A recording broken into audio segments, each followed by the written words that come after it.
Hi, my name is Kylie Hunley. I'm a school psychology graduate student at Miami University. Today I'm going to be educating teachers on autism spectrum disorder as well as providing information on how to implement social story interventions in your classroom. I hope this is helpful. According to the DSM-5, the definition of autism spectrum disorder, or commonly referred to as ASD, is persistent deficits in social communication and social interactions across multiple contexts. Examples of deficits include social-emotional communication and reciprocation, nonverbal communicative behaviors used for social interactions, and developing, maintaining, and understanding relationships. Social stories are effective methods to provide guidance and directions for responding to various types of social situations. The stories are used to describe social situations specific to individuals and circumstances while promoting self-awareness, self-calming, and self-management. Social stories are not meant to change behavior. Rather, they are meant to clarify social expectations. They may use images or words to present the situation more clearly.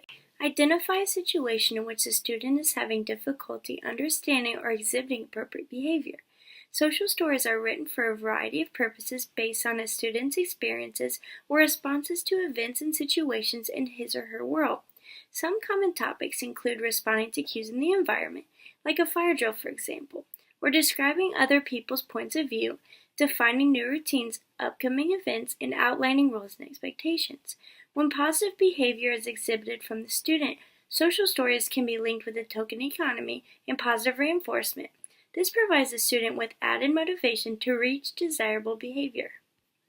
Two main types of sentences are used when writing social stories: descriptive and directive. When writing descriptive sentences, you should state the facts, include thoughts and feelings of the student and others in the story. For example, the teacher will like it when I listen. Or, my friends will like it when I use my words, instead of hitting them. Identify what others can do to help the student if help is needed. For example, if I feel upset, my teacher can help by, and you can fill in the blank. When writing directive sentences, you should identify possible responses. For example, if I need a break, I can tell the teacher or put the break card on my desk and go to the beanbag. Gently direct behavior. For example, I will try to finish my work. When constructing these stories, maintain a ratio of at least 2 descriptive sentences for every directive sentence. Making the story more descriptive than directive is recommended. You might consider enlisting the student's help in generating some of the content. Adding pictures may help to enhance the student's understanding of the text. Try to tailor the format of the abilities and interests of the student and include what will likely happen if he or she correctly performs the target behavior. For example, the student will get to play on the computer if the target behavior is met. It helps teach students routines, expectations, and behavioral standards in an alternative way. It reinforces correct behavior, provides visual examples of behavior expectations, provides a more personalized and tailored behavioral intervention, helps involve students in the learning process, and works well with students on the autism spectrum as well as those with ADD and ADHD. When a student fails to grasp social norms, routines, and expectations like walking down the hall, using restroom facilities, following lunch procedure, using manners, or using greetings, asking for help properly, and more.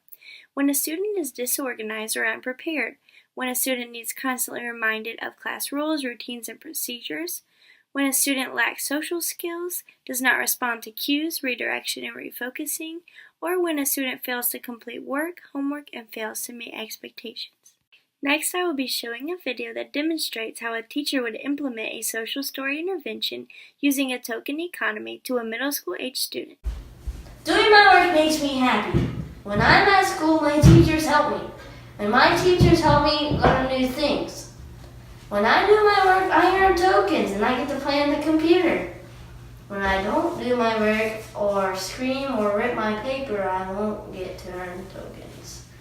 When my teacher gives me a worksheet, I try my best to complete it. Sometimes I don't like the worksheet and it's hard for me. It makes my teacher sad when I scream and rip my worksheet.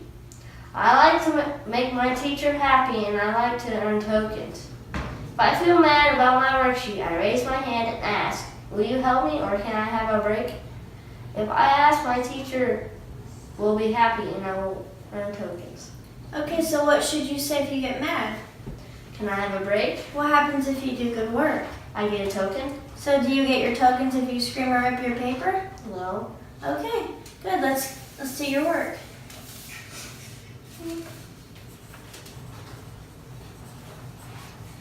Can I have a break? Yeah, you can have a break. Thanks for asking.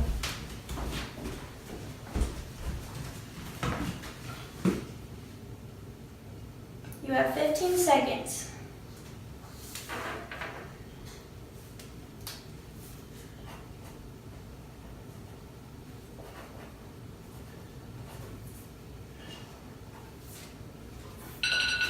All right, Daniel, come back.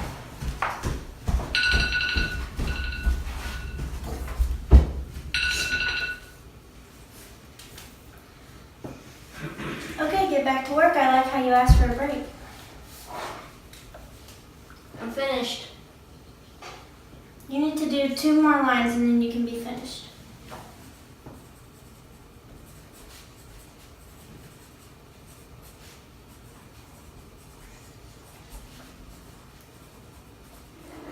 Finished.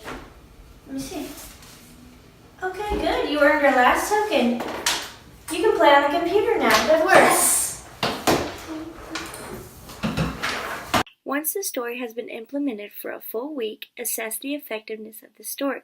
If students are not yet beginning to exhibit more appropriate behaviors, stories may need to be rewritten or paired with visual supports to remind students of the desired behavior or reinforcement systems. You may slowly wean the student off the social story as they consistently meet the target behavior. I looked at a particular research article that explored the effects of social stories with a token economy on decreasing inappropriate peer interactions with a middle school student across a variety of settings, including physical education, dramatic play, and lunchtime. The results indicated that the participants showed significant decreases in inappropriate peer interactions across settings over the duration of the study.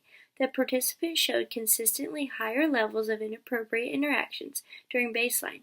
However, when both the social story with a token economy were introduced, the levels of inappropriate peer interactions displayed by the participant decreased across all 3 settings.